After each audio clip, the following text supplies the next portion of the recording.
This is iFIBER 1 News. Here are today's top stories. A state court of appeals is set to hear oral arguments on Monday on the Moses Lake School District construction bond election dispute. Chelan County Public Works is working to minimize the impact of a tar-like substance left on vehicles from Mission Ridge Road in Wenatchee. Valentine's Day isn't the only day in February where hearts are important. It was a good night for basketball when Big Ben visited Wenatchee Valley. From the iFIBER 1 newsroom, this is iFIBER 1 News, and it starts now. A state court of appeals is set to hear oral arguments on Monday on the Moses Lake School District construction bond election dispute. The hearing is scheduled for 10 a.m. at the Division III Court of Appeals in Spokane. Attorneys on each side will be allowed 15 minutes to present oral arguments in front of the three-judge panel. Back in May of 2017, a group of voters filed an appeal of a Grant County judge's decision to ultimately uphold the election results of the school district's $135.3 million construction bond to build a second high school, a new elementary school, and provide upgrades to Moses Lake High School. The bond barely passed with a supermajority approval, but attorney George Arend, representing the petitioners, argued Grant County Auditor Michelle Jaderland failed to comply with state law, requiring her office to attempt to notify voters whose ballots were not initially counted due to signature issues by phone when the ballots had not been corrected and returned. Grant County Judge John Antos denied the petition, ruling there was a substantial compliance with how the auditor's office handled notifying voters. The petitioners are seeking to annul and set aside the results of the February special election until a proper election is held. This is Joe Utter for iFIBER 1 News. This segment is brought to you by Maytag and the family Pooch have a lot in common. Both are loyal, both aim to please, and both are tenacious dish cleaners. But only one can sanitize.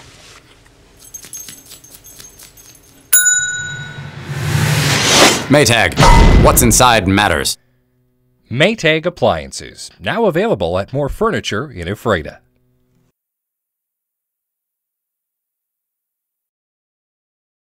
Chelan County Public Works is working to minimize the impact of a tar-like substance left on vehicles from Mission Ridge Road in Wenatchee. Public Works began getting reports from motorists about 2 weeks ago of a tar-like substance being left on their vehicles after traveling on Mission Ridge Road.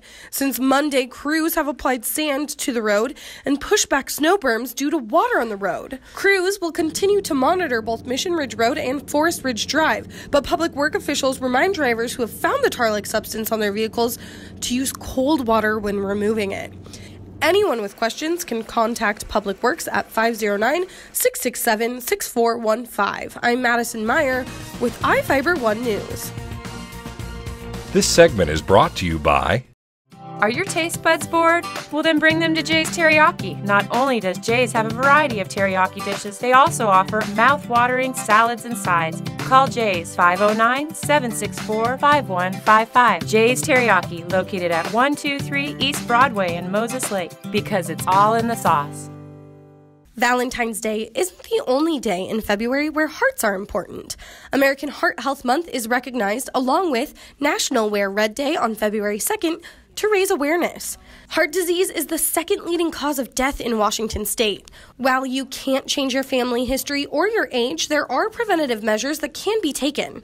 Managing blood pressure and cholesterol levels, preventing exposure to tobacco and secondhand smoke, and making sure you get enough physical activity are all steps towards a healthier heart. During Heart Health Month, the Department of Health wants all Washingtonians to know their family health history, understand the risks of heart disease, take steps to manage their blood pressure, and increase the awareness of heart disease by wearing red on National Wear Red Day, February 2nd.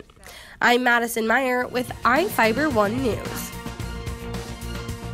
It was a good night for basketball when Big Ben visited Wenatchee Valley. Both the men's and women's teams needed wins to keep their playoff hopes alive. The women's team played first in a thrilling game that went back and forth late. Big Ben had the last shot of the game. A missed shot by Kellen Groning was rebounded by teammate Haley Garrity, who immediately passed it back to Groning, who swung it out to freshman Miranda Johnson. Johnson caught and shot the ball, draining a three with .4 seconds left on the clock, giving Big Ben the win 65-62. After the game, Johnson was stunned by how the play panned out. Basically, I just knew I had to get off a shot.